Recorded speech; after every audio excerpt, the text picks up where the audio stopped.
Dalam perkembangan lain, Datuk Fahmi Fadzil berkata penutupan jalan bersempena dengan sidang kemuncak ASEAN ke-47 bersifat sementara dan berperingkat, bukannya penutupan penuh 24 jam atau lockdown dan hanya dilakukan pada waktu tertentu, terutama ketika ketibaan pemimpin negara terlibat.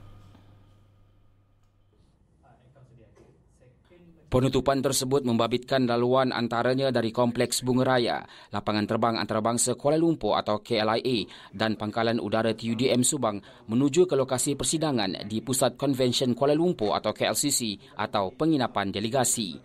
Maka pada waktu-waktu tertentu, sewaktu ketibaan DEF ataupun pemimpin-pemimpin ketua kerajaan ataupun ketua negara, maka laluan-laluan tertentu akan ditutup.